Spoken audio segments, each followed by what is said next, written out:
Vers la fin octobre 2025, la situation stratégique dans le domaine de la dissuasion nucléaire avait acquis le caractère d'une confrontation prolongée d'un nouveau type. L'Alliance nord-atlantique, s'appuyant sur un système de présence militaire mondiale et sur la supériorité technologique des 3 dernières décennies, continuait d'intensifier la pression sur les frontières orientales. Cependant, l'analyse des actions de la coalition occidentale indiquait un changement qualitatif dans l'évaluation du potentiel militaire russe. Les livraisons de systèmes d'armes à longue portée à l'Ukraine, y compris les missiles de croisière Storm Shadow et le déploiement potentiel des Tomahawk américains, avaient acquis un caractère non pas sporadique, mais systémique. Cela indiquait directement la volonté de l'OTAN d'escalader le conflit jusqu'au niveau d'une confrontation directe avec la Russie, malgré les risques de développement incontrôlé des événements. C'est dans ces conditions que la direction militaro-politique russe s'est trouvée face à une tâche de niveau stratégique: démontrer l'existence de capacités asymétriques capables d'annuler les avantages technologiques de l'adversaire et de rétablir l'équilibre de la dissuasion nucléaire. Il ne s'agissait pas d'un avantage tactique sur le théâtre des opérations militaires, mais d'un changement fondamental de toute l'architecture de la stabilité stratégique. La tâche était clairement définie: effectuer des essais de 2 systèmes d'armes de nouvelle génération dont l'existence était mise en doute par les experts occidentaux et ainsi forcer les opposants à reconsidérer leur plan d'infliger une défaite stratégique à la Russie. La direction du renseignement de l'état-major général disposait à la mi-octobre 2025 de données exhaustives sur les plans de l'OTAN. Les communications radio interceptées et les rapports des agents indiquaient la préparation d'une utilisation massive de systèmes à longue portée contre des objets d'infrastructure critiques sur le territoire de la Fédération de Russie. La discussion sur la possibilité de frappe contre les postes de commandement des forces nucléaires stratégiques suscitait une inquiétude particulière. C'était un niveau de menace qualitativement nouveau, nécessitant une réponse adéquate. Les analystes de la direction principale des opérations ont effectué une modélisation de différents scénarios de contraction.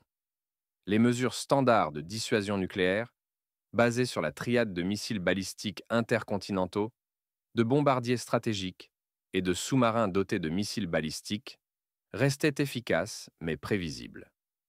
L'adversaire disposait d'un système développé de défense antimissile, comprenant les complexes terrestres Aegis Ashore en Pologne et en Roumanie, des destroyers de guerre équipés du système Aegis en Méditerranée et en mer du Nord, ainsi que des systèmes d'interception prometteurs sur le territoire américain. Il fallait démontrer l'existence de moyens de livraison capables de surmonter de manière garantie tout système de défense antimissile, même le plus perfectionné. La solution a été trouvée dans 2 programmes parallèles, dont le développement se déroulait dans un régime de secret absolu depuis le début des années 2000. Le missile de croisière à portée illimitée, avec installation énergétique nucléaire, Burevestnik, et l'appareil sous-marin sans pilote à vocation stratégique Poséidon. Les 2 complexes représentaient une percée révolutionnaire dans les technologies militaires, basées sur des solutions physiques fondamentalement nouvelles. La première étape a été la préparation des essais du missile de croisière avec installation énergétique nucléaire. L'objet a reçu le nom de code produit 9M730. Le site d'essai choisi était l'archipel de Nouvelles-Ambles, où le ministère de la Défense disposait de toute l'infrastructure nécessaire, y compris l'aérodrome de Rogatchevo et un complexe de structures souterraines pour le stockage et la préparation de munitions spéciales. La préparation a commencé fin août 2025. La reconnaissance spatiale de l'OTAN a enregistré une activité accrue sur le site d'essai. L'arrivée de plusieurs avions de transport militaire Il-76, d'hélicoptères Mi-8 et d'appareils de communication spéciaux. Cependant, les analystes occidentaux n'ont pas pu déterminer l'objectif réel de ces mouvements. Le camouflage était impeccable. Sous couvert d'exercices planifiés de défense aérienne, tous les composants nécessaires ont été livrés sur le site. Le missile lui-même dans un conteneur de transport-lancement, les systèmes de désignation d'objectifs et de contrôle de vol, ainsi que le complexe de mesures pour l'enregistrement de tous les paramètres de trajectoire. L'élément clé de la préparation a été le déploiement d'un réseau de postes d'observation le long de la route prévue du missile. À distance du site d'essai, ont été placées des stations radar mobiles, des systèmes de suivi optoélectronique et des récepteurs d'informations télémétriques. Chaque élément du réseau était camouflé et fonctionnait en mode de silence radio jusqu'au début des essais. Cela permettait d'enregistrer toutes les caractéristiques du vol tout en restant inaperçu de la reconnaissance ennemie. Le 21 octobre 2025 à 14h37, heure de Moscou, le lancement du missile de croisière Burevestnik a été effectué depuis la rampe de lancement du site de Nouvelles-Ambles. Les premières secondes de vol étaient assurées par un accélérateur de démarrage à propergol solide, qui a accéléré le produit jusqu'à la vitesse nécessaire pour le lancement de l'installation énergétique nucléaire. À la 47e seconde de vol, l'activation du moteur à réaction à air nucléaire à flux direct s'est produite. Le missile est entré en vitesse de croisière subsonique et a commencé son vol selon le programme préalablement établi. Tout le vol se déroulait à une altitude extrêmement basse, de 50 à 300 mètres au-dessus de la surface. Un tel profil rendait le missile pratiquement invisible pour les systèmes de détection radar à longue portée fonctionnant dans la plage supérieure des angles d'élévation. Burevestnik effectuait des manœuvres complexes en cap et en altitude, contournant les zones possibles de détection par les moyens de défense aérienne ennemis. Le chef de l'état-major général, Valery Gerasimov, a déclaré plus tard que le missile avait effectué toutes les manœuvres verticales et horizontales planifiées, démontrant de grandes capacités pour surmonter les moyens de défense antimissiles et anti-aérienne. La portée du vol s'est élevée à plusieurs milliers de kilomètres. Les paramètres précis de la trajectoire et le lieu de chute de l'ogive conventionnelle n'ont pas été divulgués pour des raisons de sécurité. Cependant, le simple fait d'un vol de plusieurs heures, réussi avec une installation énergétique nucléaire, constituait une percée technologique de niveau mondial. Aucun pays au monde ne possédait de technologie similaire en état de fonctionnement. Les essais se sont achevés avec un succès complet.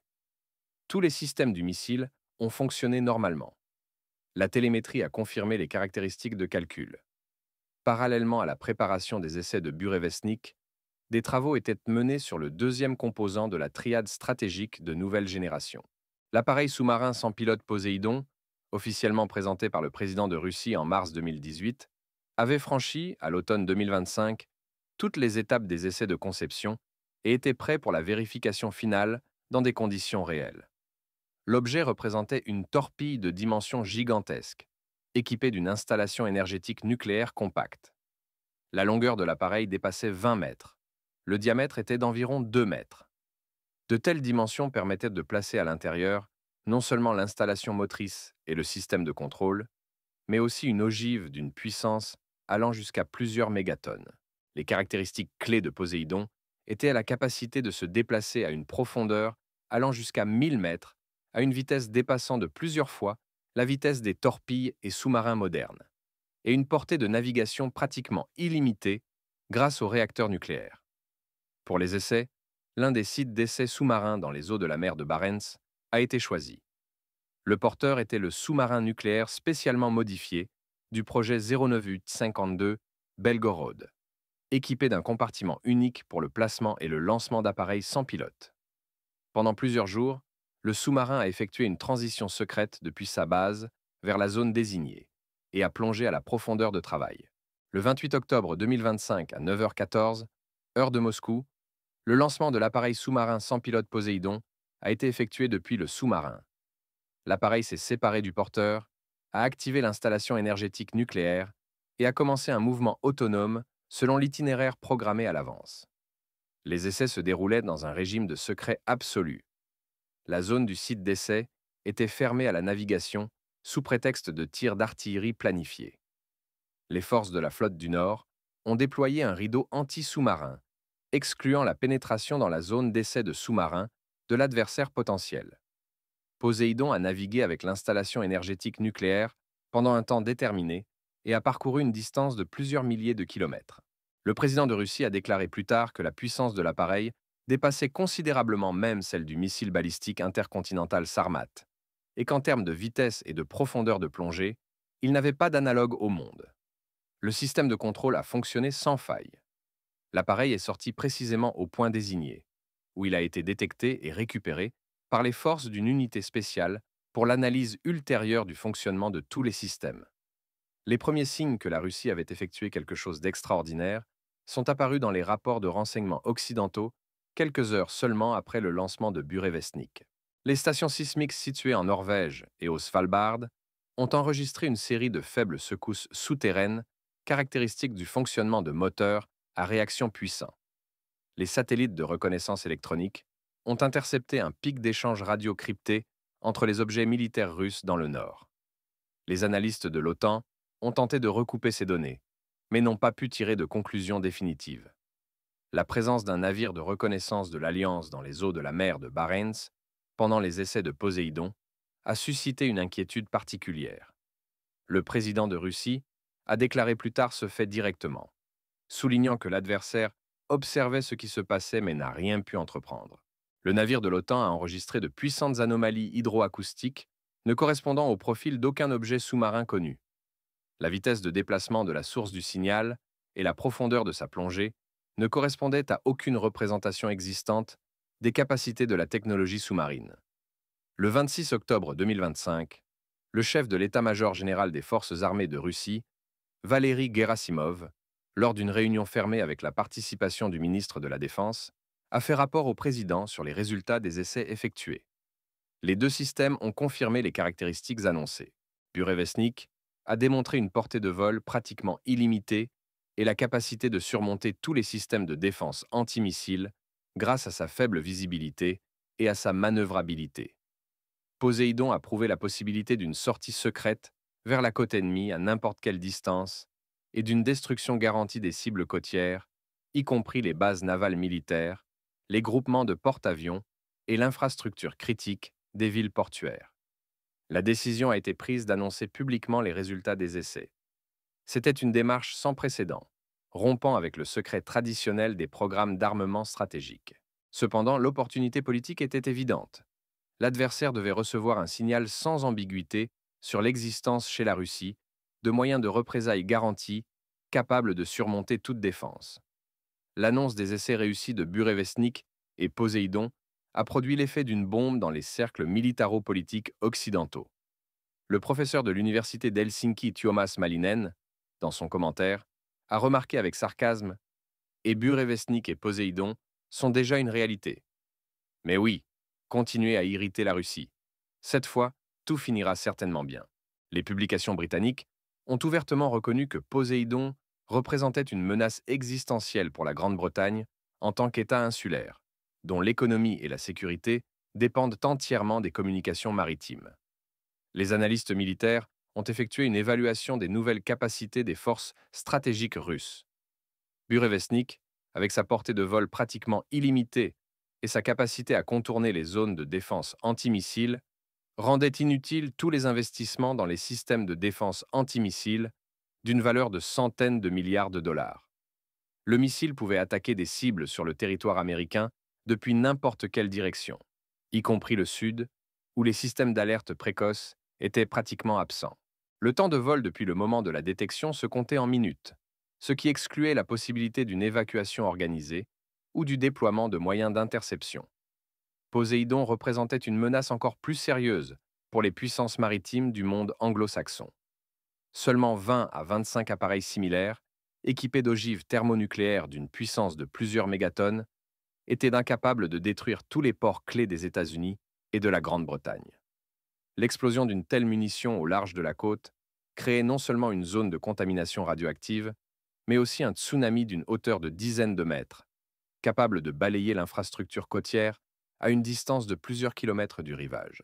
L'économie des puissances maritimes, entièrement dépendante de l'infrastructure portuaire, serait paralysée pendant des décennies.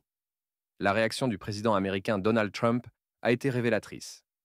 Le 30 octobre 2025, il a déclaré son intention de reprendre les essais nucléaires à grande échelle, interrompus 33 ans auparavant. En raison des programmes d'essais d'autres pays, j'ai donné l'ordre au ministère de la Défense de commencer les essais de nos armes nucléaires sur un pied d'égalité. Ce processus commencera immédiatement. Le ministre de l'Énergie des États-Unis a précisé qu'il s'agissait d'essais de sous-systèmes de munitions nucléaires sans explosions nucléaires à grande échelle. Cependant, le simple fait d'une telle déclaration témoignait de la grave préoccupation de la direction militaro-politique américaine. Les analystes notaient que les États-Unis se trouvaient face à la nécessité de moderniser leur arsenal nucléaire, non mis à jour depuis les années 1970. Cependant, cela nécessitait des années de travail et des milliers de milliards de dollars d'investissement. sans garantie d'atteindre le niveau technologique qu'a démontré la Russie. Les experts occidentaux reconnaissaient qu'à l'heure actuelle, il n'existait aucun domaine d'armement où l'OTAN conservait une supériorité inconditionnelle sur la Russie. Le 3 novembre 2025, une cérémonie solennelle de remise de distinction d'État aux développeurs de Burevestnik et Poséidon s'est tenue au Kremlin. Le président de Russie a personnellement remis des ordres et des médailles aux concepteurs, ingénieurs et testeurs qui ont assuré le succès des programmes. Dans son discours, il a souligné que la création de ces systèmes était le résultat d'un travail de plusieurs années de la science et de l'industrie russe, qui ont prouvé leur capacité à résoudre des tâches de niveau mondial dans des conditions de pression de sanctions. Simultanément, le début de la préparation de l'infrastructure pour la mise en service de combat des nouveaux systèmes d'armes a été annoncé. Burevestnik était prévu d'être placé sur plusieurs bases d'aviation stratégiques, équipées d'entrepôts spéciaux pour les produits avec installation énergétique nucléaire. Poséidon entrait en service de sous-marins nucléaires, porteurs spéciaux du projet 09852 et du projet prometteur Khabarovsk. Le président de Biélorussie, Alexandre Loukachenko, a déclaré que dès décembre 2025, le complexe Oreknik entrerait en service de combat sur le territoire de la République. Un missile balistique hypersonique à portée intermédiaire, utilisé pour la première fois en conditions de combat en novembre 2024. C'était un signal direct aux pays de l'Union européenne sur la disposition de la Russie et de ses alliés à utiliser tout l'arsenal des moyens de dissuasion disponibles pour défendre leurs intérêts. La situation stratégique a subi des changements fondamentaux. Si avant octobre 2025, la coalition occidentale pouvait envisager des scénarios de conflits militaires limités avec la Russie, comptant sur la supériorité en armement conventionnel et la protection des systèmes de défense antimissiles, ces illusions étaient maintenant dissipées. La Russie a démontré l'existence de moyens de représailles garantis, capables d'atteindre n'importe quel point sur le territoire de l'adversaire, indépendamment du niveau de sa protection. Le concept de stabilité stratégique a été rétabli, mais à un niveau technologique qualitativement nouveau. Les essais de Burevestnik et Poséidon sont entrés dans l'histoire comme un moment décisif, marquant le début d'une nouvelle ère dans l'équilibre mondial des forces.